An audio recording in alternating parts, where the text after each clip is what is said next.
وَلَقَدْ يَسَّرْنَا الْقُرْآنَ لِلذِّكْرِ فَهَلْ مِن مُدَّكِرٍ۔ قرآن نے زور دے کے کہا 2 کرو 3 کرو 4 کرو لیکن عدل ضرور کرو، اور اگر نہیں اللہ تعدلو، اگر انصاف نہیں فواحدتاً پھر ایک ہی ہے۔ تو کیا جب ایک ہی نکاح کرنا ہے تو وہاں عدل نہ کرنے کی گنجائش ہے؟ اپنی مرضی بندہ کرے، نہ انصافی کی گنجائش ہے وہاں پہ؟ بالکل نہیں۔ عدل کے بغیر تو ایک عورت سے بھی نکاح جائز نہیں۔ اگر عدل نہیں کرنا نہ کرو نکاح۔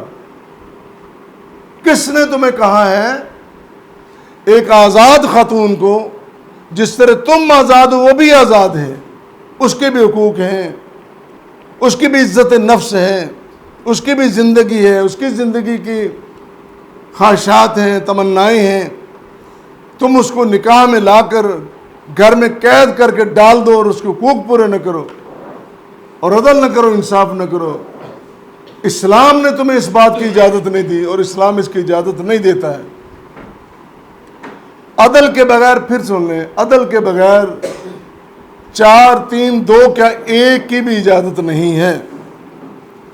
جس طرح قرآن نے کہا ہے نا وَإِنْ خِفْتُمْ أَلَّا تَعْدِلُوا فَوَاحِدَةً أَوْ مَا مَلَكَتْ أَيْمَانُكُمْ ذَلِكَ أَدْنَىٰ أَلَّا تَعُولُوا۔ اگر ایسا نہیں کر سکتے ایک بیوی رکھو، لونڈیوں کی بھی تو اجازت ہے نا۔ اب یہ ایک علیحدہ مسئلہ ہے، عملاً اس وقت لونڈیاں کہیں موجود نہیں ہیں، لیکن اس کے خلاف پراپیگنڈا ہوتا رہتا ہے، دیکھو جو اسلام نے تو 4 عورتوں کی اجازت دیتی ہے، لونڈیوں کی اجازت۔ بھئی کتنی 2 ارب کی تقریباً آبادی ہے مسلمانوں کی، نگاہ اٹھا کے دیکھیں، گوگل پہ سرچ کریں، کتنے بندے ہیں جنہوں نے 2 2 3 3 4 4 کیا، اور کتنے گھر میں لونڈیاں موجود ہیں۔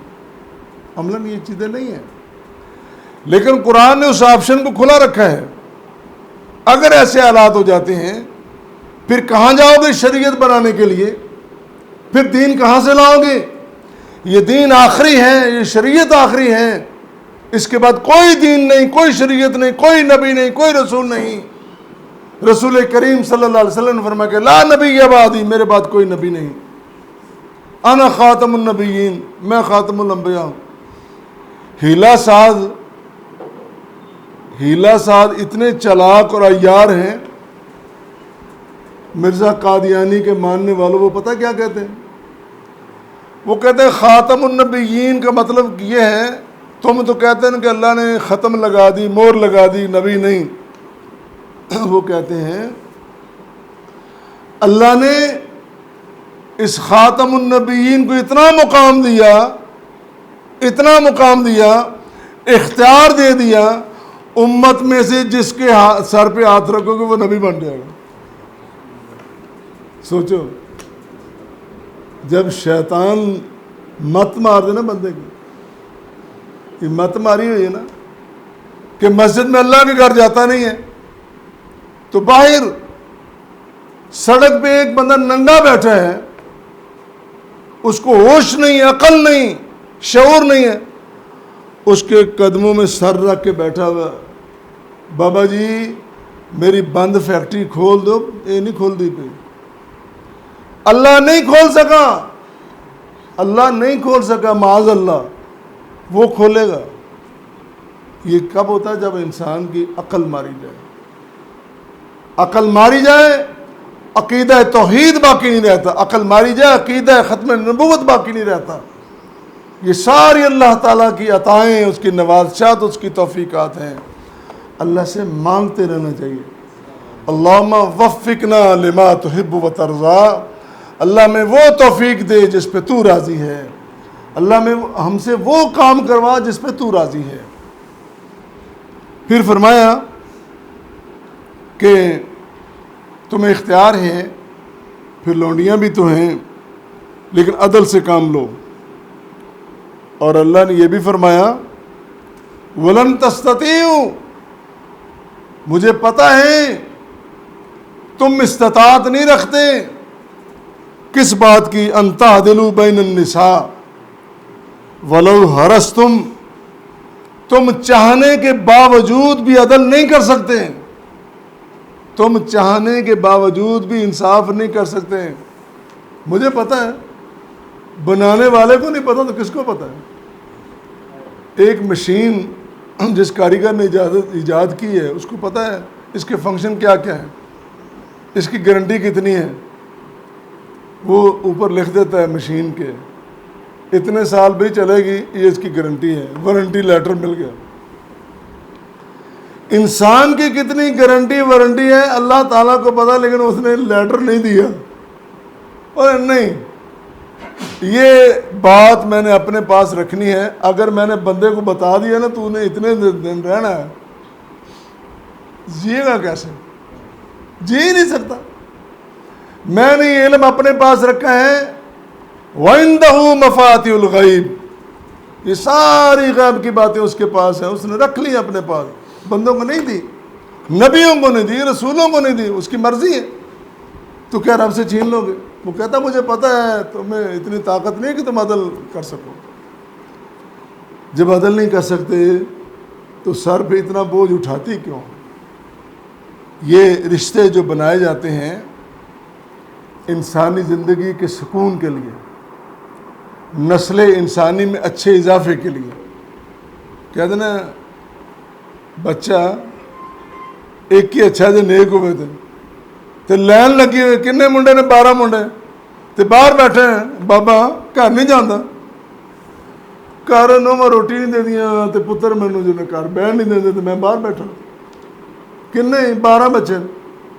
اللہ ایک ہوتا نیک ہوتا، اگر اس کو سمجھایا ہوتا شروع میں بیٹے بن کے رہو، اور اگر آج بیٹے نہیں بنو گے تو کل تمہیں بھی اچھے بیٹے نہیں ملیں گے۔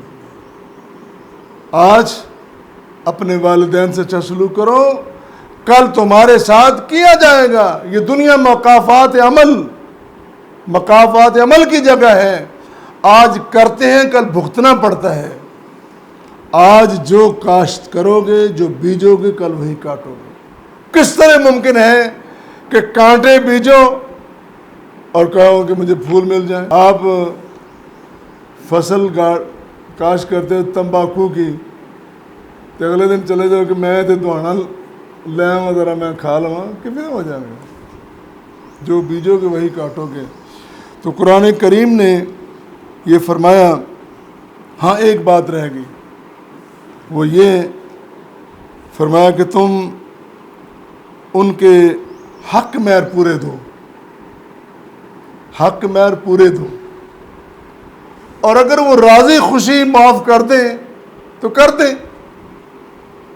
یہاں یہ جملہ سنتے جائیے گا، ہمارے یہاں پتہ کیا، ساری زندگی حق مہر پوچھے ہی نہیں نہ دیتا، جس لے مرن دے قریب پہنچے تو کن نیڑے کر لیا، پلیے پاگاں لیے وہ معاف نہیں کر دیں دی۔ ہن سچویشن ایسی بنی انہیں کرنا ہی کرنا، وہ کہہ کہ جا معاف کیتا، ایسا جڑا جا معاف کیتا تو مطلب جا مغروں لے، ترجمہ نہیں بنتا۔ ان کے حقوق خاص کر حق کے مہر جو ہے یہ ادا کرو، لازم ہے، اس کے بغیر گزارا نہیں ہے۔ فَإِن طِبْنَ، اگر وہ راضی خوشی ہاتھ اٹھا لیں کہ چلو کوئی بات نہیں، ایک تو میں نے ٹومبا پائیاں سن تو نال لکھوا دیتا تھی کہ جنیاں ٹومبا نے جنہ زیور ہے سارا حق مہر ہے۔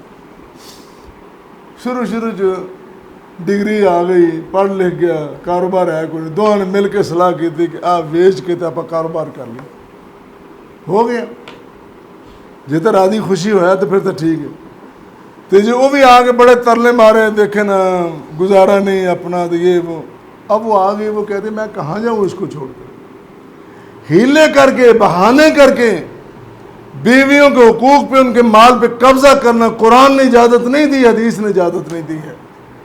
اللہ ہمیں کما حق ہو قرآن کریم کو سمجھنے کی اور اس سے فائدہ اٹھانے کی توفیق بخشے۔